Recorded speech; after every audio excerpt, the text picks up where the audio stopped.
Taxes are a major expense for some of us. But did you know that self-employment income, or just being self-employed and having income through that way, can drastically reduce the amount of income taxes that you pay compared to the W-2 counterparts? I would much rather have $100,000 in self-employment income or self-employment profit than I would to have $100,000 coming from a W-2. That's why we have 7 very critical advantages that only self-employed people have in this video. And you need to stay to the very end because number 7 is the biggest one. In order to get us started, I need to make some assumptions when I'm making like my little calculations here. So here are my assumptions. I have them written down. So my assumptions are, if you're self-employed, that you have $100,000 in profit. Mostly when I'm talking about self-employment, I'm just going to use this number because it's easy math. $100,000 in profit. Then our other assumptions are you have self-employment tax, which is kind of FICA tax, but for self-employed because you pay it all yourself, 15.3%.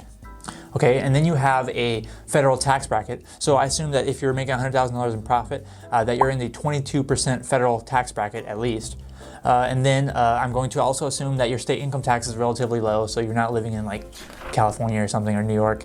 We'll assume that your state income tax is 3%.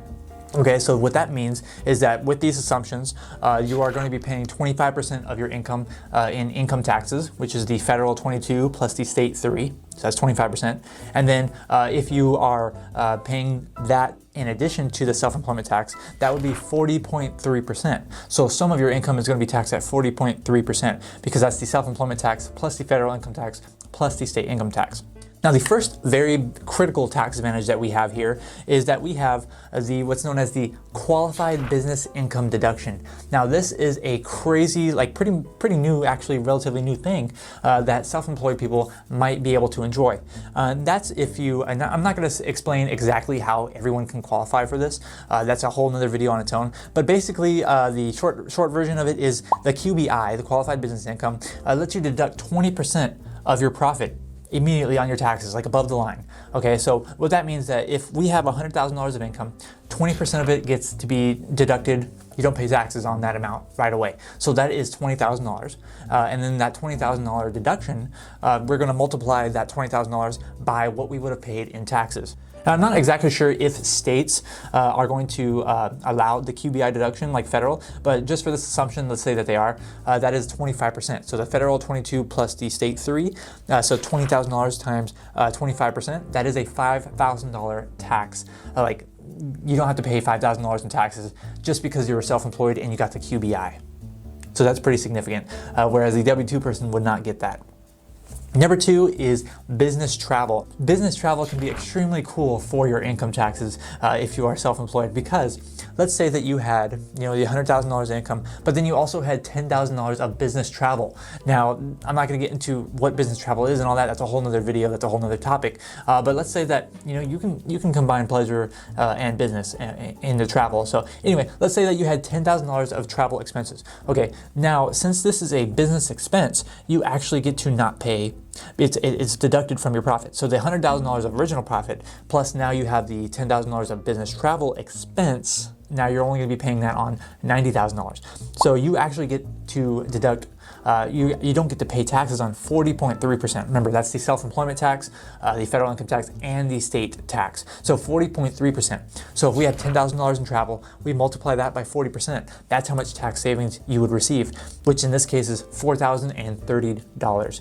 Plus, in addition to that, I'm kind of gonna give you one of the ones free right now, plus 50% of your meal expenses during that travel. But just for travel expenses, if that was $10,000 in qualified travel expenses, 40.3%, that is $4,030 of tax savings right off the bat. Next, a really cool advantage that self-employed people have is that when they pay for their health insurance, when they make their premium payments, those premium payments are a deduction on their Schedule 1, which means that they are not going to be paying any federal income taxes on that and possibly any state income taxes, depending on how the state is taxed. There's 50 different rules, 50 different states. But let's say that they pay $1,000 per month, which is not out of the ordinary. It's pretty high up there in the amount of money that people pay for their health insurance. But $1,000 per month multiplied by 12, that's $12,000 per year. That would be a $12,000 line item deduction on Schedule 1 for the self-employed person. So basically, they're not going to pay taxes on that $12,000. Now, if we multiply that by their federal income tax rate, which is 22%, and their state income tax rate, which is 3%, so $12,000 times 25%, that would be a $3,000 tax deduction. So because they paid those insurance premiums, and because they were self-employed when they paid them, they get to pay $3,000 less in taxes than if they were a W-2 employee. And not to even mention, just a little extra on here, that you can pick exactly what kind of health insurance plan you have. So you could possibly pick a high deductible plan and then utilize that HSA. But that's another benefit. But let's move on to number 4. And number 4 has to do with travel a little bit more, except for it has to do with specifically using your personal vehicle for travel. And that is the standard business mileage deduction. So if you're a W-2 employee, you don't get this deduction in most circumstances, especially because you commute to work. Let's say that you are self-employed and you work at home. Well, your office is now your home. Now, anywhere you go for your business is now deductible. And if you're using the standard mileage deduction, right now, at least in 2020, they allow you to, the IRS, I should say, allows you to deduct 56 cents per mile. So you can do this as pretty much the easier way to, as long as you track your miles for business, you multiply it by 56 cents, and that is your deduction. So if you travel 10,000 miles per year, and I don't think that's unordinary for many people who are self-employed and work from home-based office. If you travel $10,000. If you travel 10,000 miles, you multiply that by 56 cents, which is the current standard mileage rate. That would give you a $5,600 deduction. And then $5,600, that is a business expense. So that reduces your SECA taxes, your self-employed taxes, and your federal and your state taxes as well, since it's a business deduction, since it's an expense. So you multiply $5,600 by 40.3%, and that gets us $2,256.80 that you do not have to pay in taxes because the miles that you drove were for business, and those are fully deductible, as opposed to if you were a W-2 employee commuting to work, no deduction at all. And next, we have some deductions that aren't as significant. They're not in the thousands right now, but the home office deduction is another one that if you're self-employed, I mean, look at this home office right here. Woo! If you are self-employed, you might be able to get a home office deduction. And one of the ways that you can take a home office deduction is known as the simplified deduction. So the IRS basically is like a safe harbor rule almost, to where you can multiply the square footage of how much you use exclusively for business times a certain amount. But the maximum amount of simple, like the simplest one, which is the safe harbor rule, the home office deduction, is $1,500 per year. That's basically what it is right now, at least. There are more complicated ways that you can actually use to calculate a home office deduction, but just for this video, the very simple one is the home office, like simple one. The maximum amount that you can do is $1,500, and it's not actually that hard to get to that $1,500. $1,500 deduction, multiply that by, it's a business expense, so 40.3%, and that is going to be $604.50 with our assumptions that you're not going to pay on taxes if you are self-employed. Whereas if you did some work from home as a W-2 employee, you're probably not going to be able to get the home office deduction like someone who is self-employed.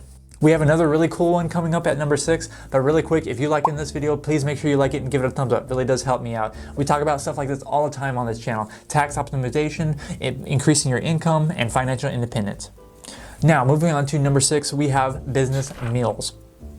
So I briefly mentioned business meals when I mentioned business travel, but more specifically, this doesn't mean you have to be traveling in order to get business meals. It just means that you have to have a meal expense that is related to your business. So the primary purpose of the meal that you paid for has to be for business. So, you can take a client out, you can take a vendor out, whatever it may be. If you're going and you're eating, you're having a business meal, and you're doing it for business purposes, then you can deduct some of it. Now, unfortunately, and fortunately at least, with business meals, you can only deduct 50% of the business meal as opposed to 100% with many of the other deductions that we talked about. Now, this is a pretty cool perk for being self-employed because, if you have a business meal, and you can turn many meals into business meals if you actually follow the rules, you can actually get a deduction for a 50% deduction for how much meals that you eat and you pay for your business. So let's say you spend, I don't know, my math was $200 per month on business meals, and you multiply that by 12. So your average, annual cost in business meals was $2,400. $2,400, you only get to deduct 50% of it. So that would be $1,200 of a deduction.